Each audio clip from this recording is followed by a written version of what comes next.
अबा बुरा तो मुंह जो चवण की न कयो। आऊं सदोरी के जवाब ॾेई आयसि संग जो। ए अम्मा ए मुंहिंजी मिठड़ी अम्मा आऊं तो जी अजाई ॻाल्हि किया मञा। अजाई त की न हुई न, पर तोहखे सम्झ मंझ की न आई। पर अम्मा जेकी भी थियो खासो थियो, पर सूमल सां विहां कीअं कयां?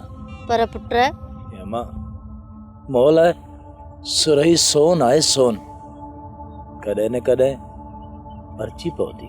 पुट वरी अचण जी हुनखे सोच थिए हा त वञे की न हा। अम्मा ए तो जी ॻाल्हि त लख थी लाए, पर माण्हूअ जी भुलिजी वञण जी मुंद कीने थी थी।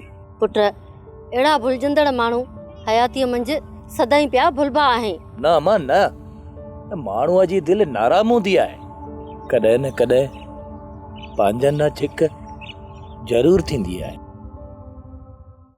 लुटजी वियो मुंहिंजो प्यारो ई वापार वाला, इहा ख़बर मूंखे ॾाढी देर सां पई। लुटजी वियो। सही गानो पियो गाए। ए अॼु जो कलाम तो ते ठहे पियो। ए आऊं चवई पियो ये सेठ ए हाणे हट खे तालो ॾे, ये चुप करे वेही रह। अरे भागा बेतफाला इहो कुजाड़ो थो चुई। ये बेली आऊं सच्ची पियो चवई, ये वधीक तो धणी जी मर्जी। अरे पर सोरा कारोबार बंद करण लाइ को थो चुई। ये सेठ ये मुख त आसरो की न पियो लगे। ये जो तो खे ये उधार वारा पैसा जुड़नी ऐसा को की न जुड़ना। आ माण्हू कना उभारे पैसा वठंदुसि उभारे। ये सेठ ये ऊ वक्त खाई वे। ए हाणे इहो दर की न जुड़ंदई। ए हाणे चुप कयूं वेठो हुज। ए ई सजी रकम हाणे बुडी वेई।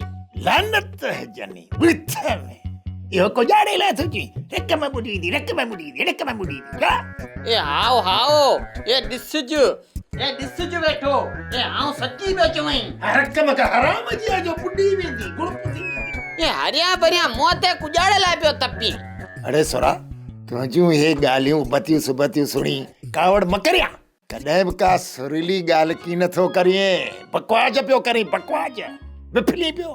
सदाई हे निष्कान जूं ॻाल्हियूं सदाई हे निष्कान जूं ॻाल्हियूं तुंहिंजे वाते में पयूं ई पयूं आहिनि। ए सेठे ए मुख मथे में सूर कीना है। ए जो हरिया भरिया वेई ए नुकसान वारियूं गालियूं करियां। ये पर मुखे लगे ही पियो।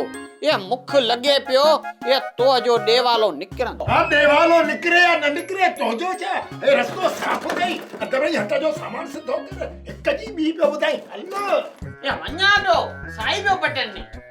सोप सीरियल सारंग जा तमाम एपिसोड्स ॾिसो HD क्वालिटी में। विजिट करियो असांजो YouTube channel Sindh TV HD drama. Subscribe कयो असांजो official YouTube channel Sindh TV HD drama. ऐं वधीक अपडेट लाइ बेल आइकन खे क्लिक करियो।